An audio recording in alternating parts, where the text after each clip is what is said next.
lesson 10.8, where we're going to be looking at the circumference of a circle. We're going to be taking a look at what is circumference and what is a ratio or comparison between the circumference and the radius or diameter. You will need a string for today's activity when you're completing your math journal pages.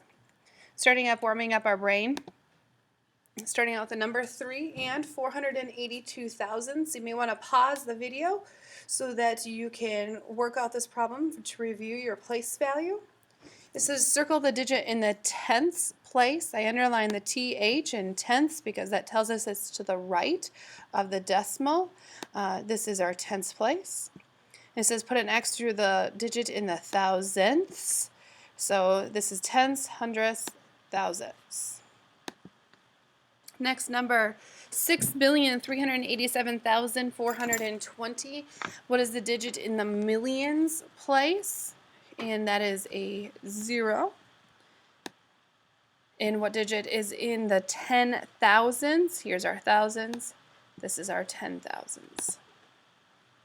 Last number, 917 and 203 thousandths. We're looking for the hundredths. And we're going to circle it and put an X through the digit in the tens, not tenths, so that is our 1. Taking a look at your math journal, page 360, it's a kind of an interesting page. It's looking at a standardized test, which is very similar to what we do in the fall with our WKCE, and they took a look at 13-year-olds, 17-year-olds, and young adults, and they asked the same question. And remember, this back in 1975. It says a square has a perimeter of 12 inches. What is the area? I want you to go ahead and try to figure it out as well and see what answer you think is maybe the correct answer and compare it to what the correct answer is and so forth. Kind of interesting to see how even if we were to do this all together as a class, that our findings would be very close to this as well, even 30, 40 years later. We need to remember that the perimeter is the distance around a two-dimensional figure. So if we were to take a look at a square, the distance around would be this, and that would be equal to your perimeter. There is a relationship of the perimeter to the sides into the perimeter. Remember, ratios can be one way that we can show them is through fractions. First, starting out talking about what some of these different words mean. What is a radius? The radius is a line from the middle point in a circle to the outer edge. A diameter, then, is going to be a line that goes through the middle and touches both sides.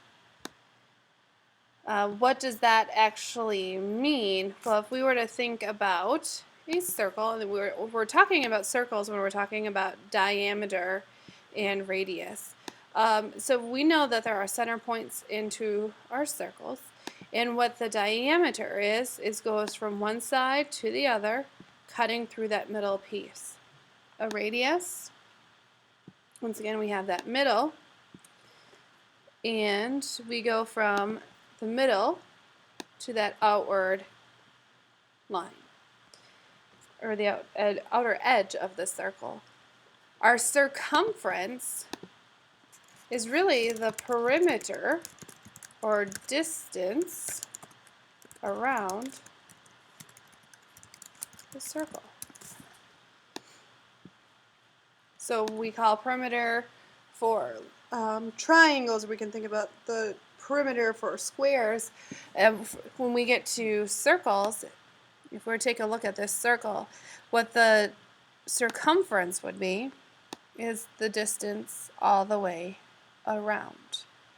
And just like we had been looking at in the previous units on finding area, and we had formulas. We're going to have formulas as well for finding our circumference.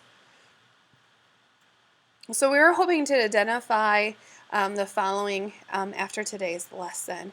So what is the radius? Well, our radius is going to be 6. Okay, it's kind of going from the middle to all the way outward edge. The diameter all the way across would be 12.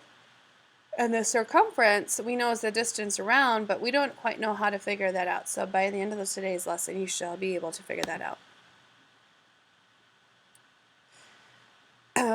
Part of your activity today is going to be this page where you're going to estimate the circumference of a 1-foot diameter circle. You might want to use a string or a whiteboard to help you. Is the circumference going to be longer than the diameter? Is the circumference longer than twice the diameter? If we don't have enough room for 1 foot, think about 6 inches. The reason I say 1 foot, though, is because it's easier to see that when we're comparing or doing our ratios. You'll be using page 361 to kind of help you with the idea of finding the ratio of circumference to diameter. Make sure that you take a look at the top of page 361 and look at that great diagram that will help you visualize and understand the difference between radius, diameter, and circumference.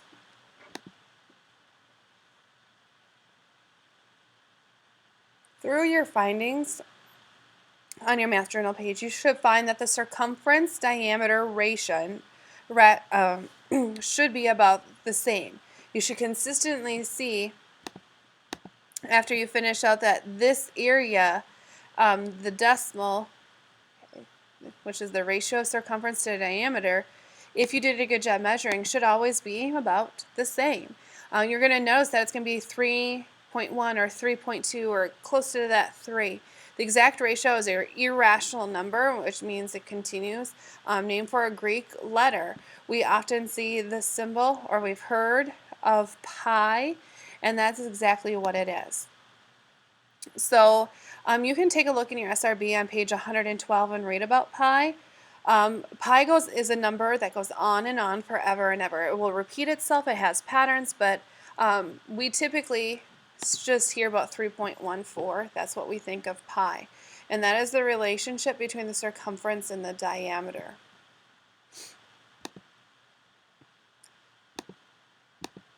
Alright, that is all today's lesson is on, and if you follow those steps, you should be definitely successful in your journeys. Make sure you're using a string, measuring accurately, because that's going to help you realize that the ratio between circumference and diameter is equal to 3.12.